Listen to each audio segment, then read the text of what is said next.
They say you know your worth when the company starts to panic the second you call in sick. Well, mine sent 3 text messages, 4 emails, and a shop supervisor to knock on my front door when I was down with food poisoning. That's how critical I'd become to Hartwell Aerospace Solutions. Not that they ever admitted it out loud. I'm Gerald Stevens, 47 years old, and I'd been their senior manufacturing engineer for 14 years. Started there when precision aerospace components were still being made with techniques from the 80s, and most shops were running on equipment held together with HOPE and WD-40.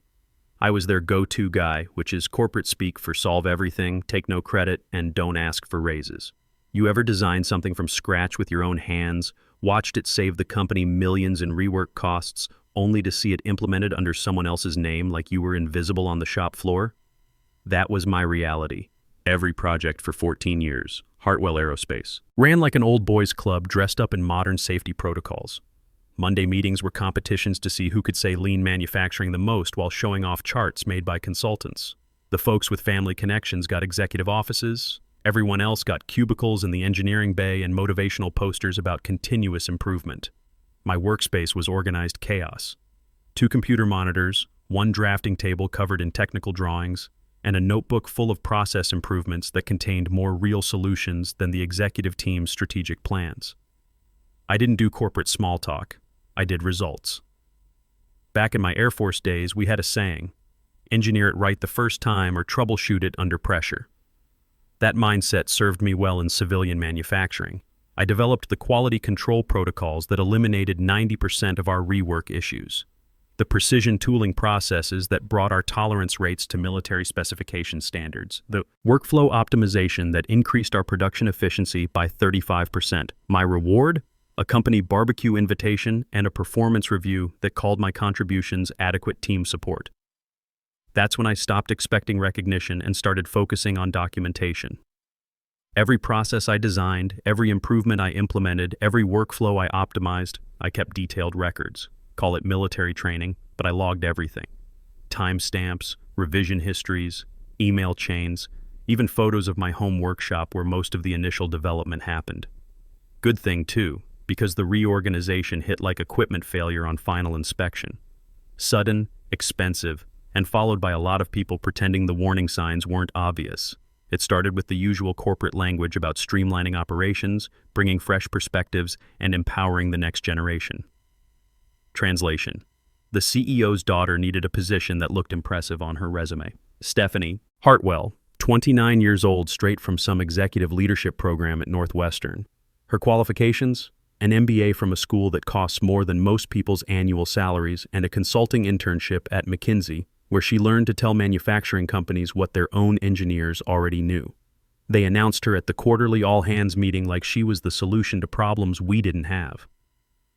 We're excited to bring innovative strategic thinking to our manufacturing operations, CEO Richard Hartwell announced, standing beside Stephanie, who wore a blazer that probably cost more than my truck payment. Stephanie would be taking over operational management for manufacturing processes. That was me. I was manufacturing processes. Every protocol, every workflow, every efficiency improvement that kept Hartwell competitive, I'd designed it, tested it, and refined it for over a decade. But now I reported to Stephanie.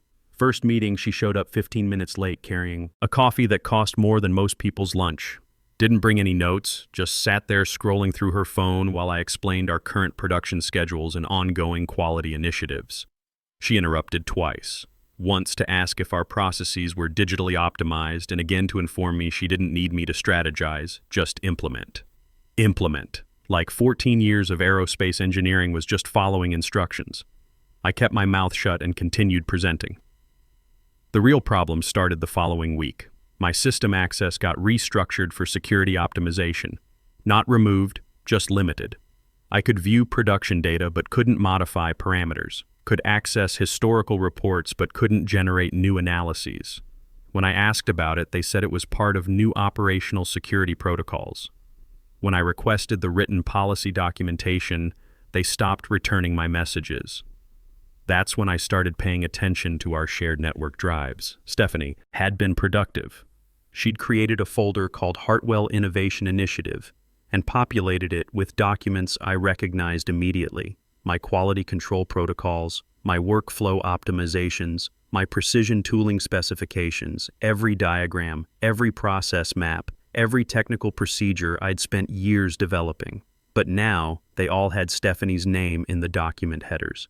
She hadn't just taken my work, she'd completely copied it, keeping my measurement specifications, my notation style, even the abbreviation in the materials list where I'd written AL 6061 instead of aluminum 6061. It was like she'd photocopied my engineering notebooks and submitted them with her signature. I stared at my monitor for a long time. Then I did something I should have done years earlier. I went home and started making phone calls. First call was to my old Air Force buddy who'd gone into corporate law after his discharge. He listened to my situation and recommended an intellectual property attorney downtown. Second call was to that lawyer. "Bring everything you have," Margaret Foster said. "Documentation, timestamps, process samples, emails, everything." See, here's what Stephanie and the Hartwell executive team didn't understand about how I worked. Those manufacturing processes I'd developed for the company, most of the foundational research had been done at home in my garage workshop using my own equipment and materials. Company policy stated that anything created with company resources belonged to them.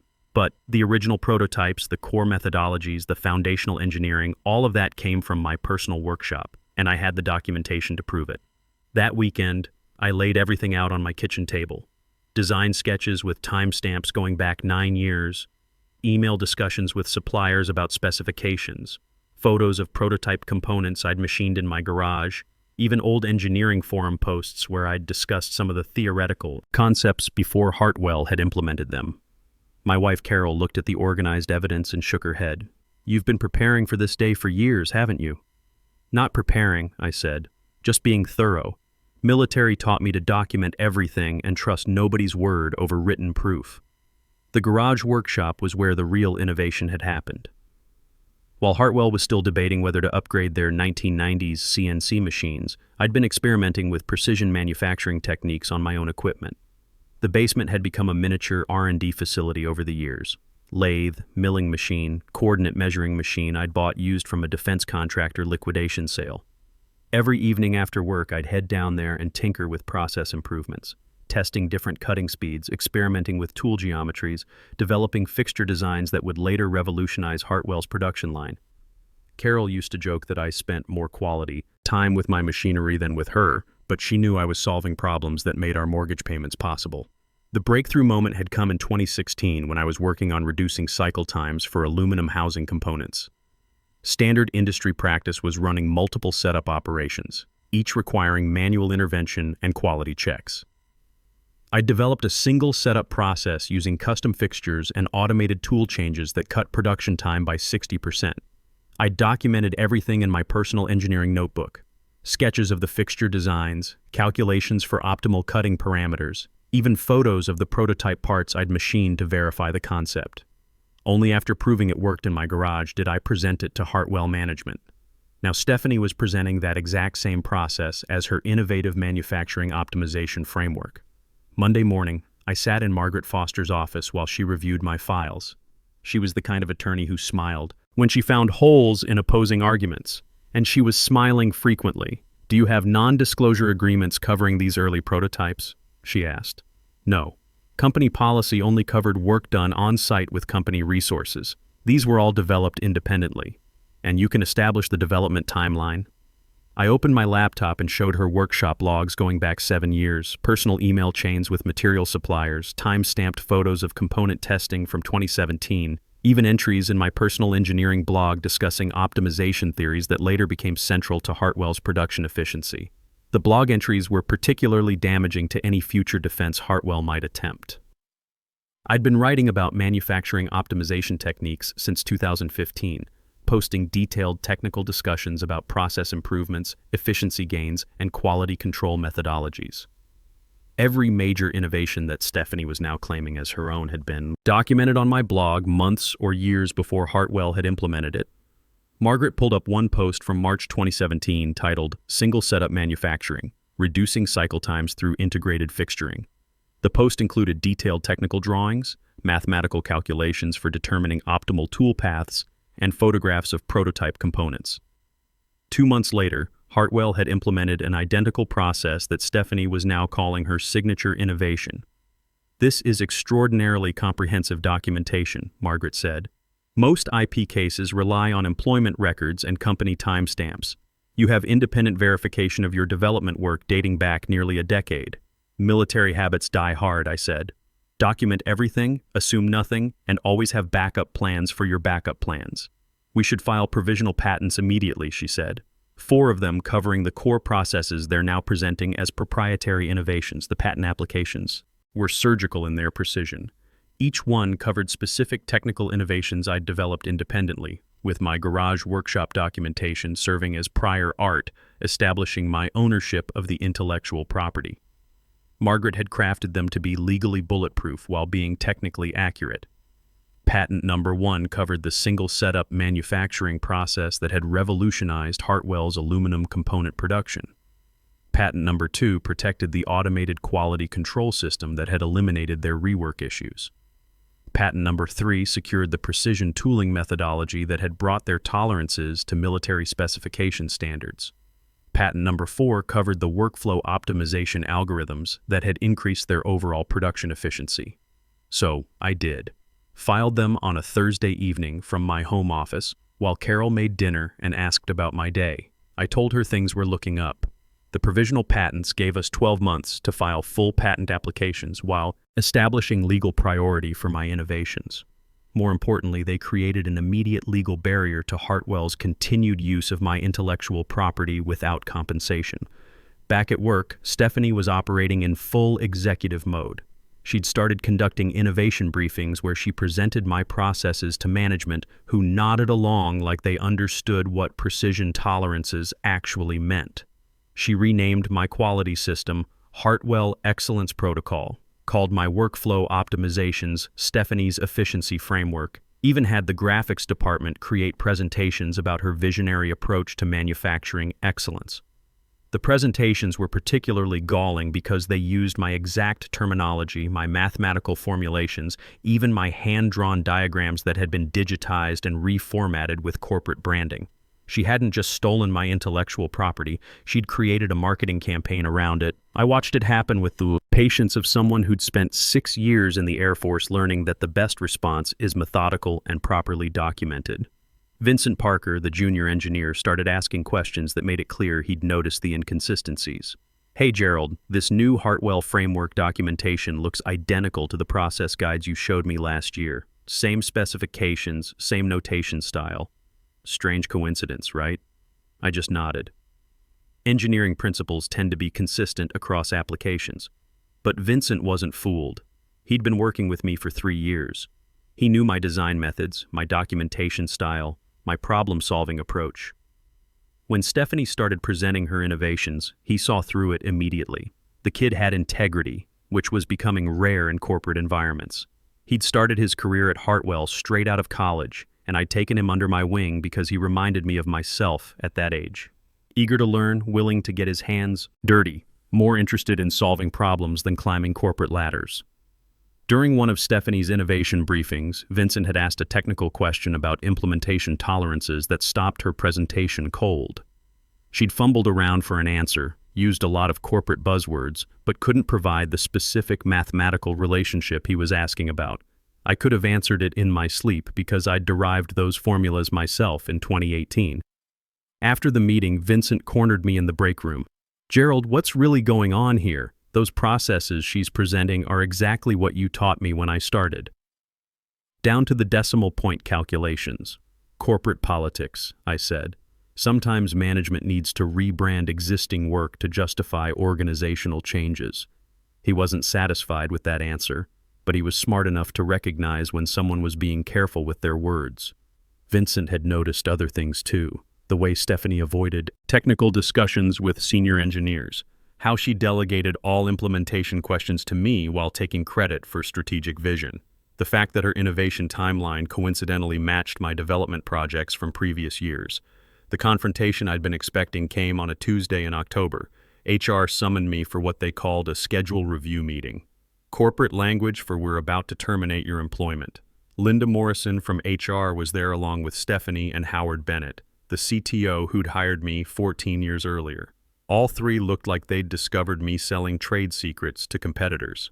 "We've been reviewing some irregularities in your calendar entries," Linda said, checking something on her tablet.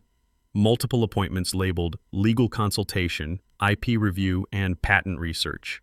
These weren't cleared through proper channels." Stephanie leaned forward with manufactured concern. "We need to ensure there's no conflict of interest. Some of these meetings suggest you might be sharing proprietary information with outside firms." Howard remained silent, but I could see the discomfort in his expression. He knew what I'd accomplished. He'd approved every major process improvement I'd implemented over the past decade. He'd also signed off on the performance reviews that consistently rated my contributions as exceptional, right up until Stephanie arrived. "Are you asking if I've been consulting with patent attorneys about my own work?" I said calmly. "We're asking if you've been discussing Hartwell processes with external parties," Linda replied carefully. The irony wasn't lost on me. They were accusing me of sharing proprietary information when Stephanie had literally stolen my intellectual property and was presenting it as her own innovation. But I kept my response measured and professional. "I understand your concerns about information security," I said. "Can you specify which processes you're referring to as proprietary Hartwell information?" Stephanie exchanged glances with Linda. They'd clearly prepared for this meeting, but they hadn't expected me to ask for specifics about what they considered company property. "The manufacturing optimization frameworks currently being implemented across our production lines," Stephanie said. "The efficiency protocols, quality control systems, and workflow improvements that represent significant competitive advantages for Hartwell." I looked at all three of them. Stephanie was attempting to appear authoritative. Linda was following whatever script HR had prepared.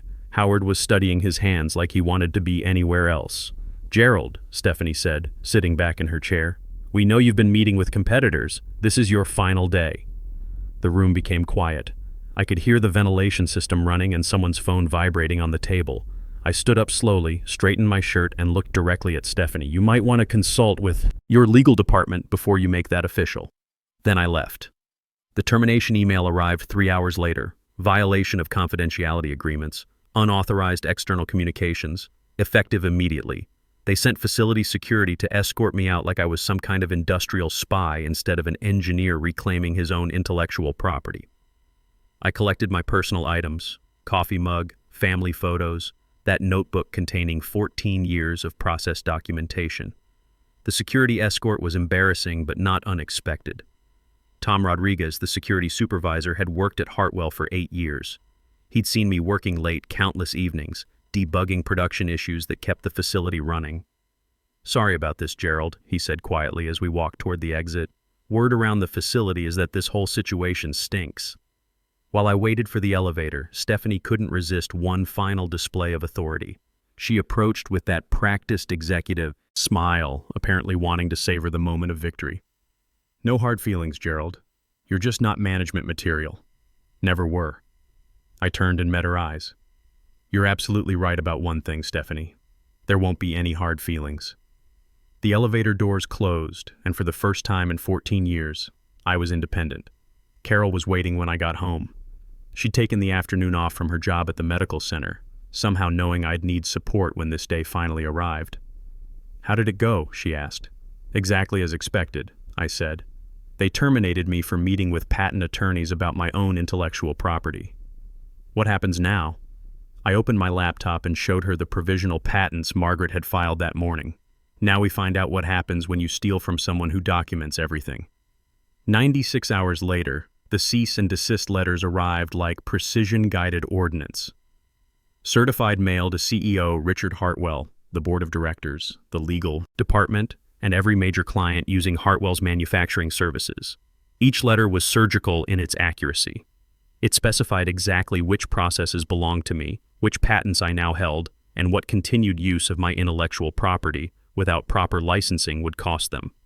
Margaret had written them like legal engineering, precise, professional, and absolutely effective. The first reaction came within 8 hours. Pacific Defense Systems, Hartwell's largest client, called in alarm. Their entire production line ran on my quality control protocols. When their legal team saw the patent numbers and realized they might be using contested intellectual property, they suspended their manufacturing schedule. We need immediate clarification on licensing, their attorney informed Hartwell. Until this is resolved, we're halting all production updates. By Friday, 3 more clients had frozen their contracts pending legal review. Hartwell's stock began declining as industry news spread that there might be fundamental IP issues with their manufacturing processes. I monitored it from my home office, tracking industry publications and professional networks like a technician monitoring system performance.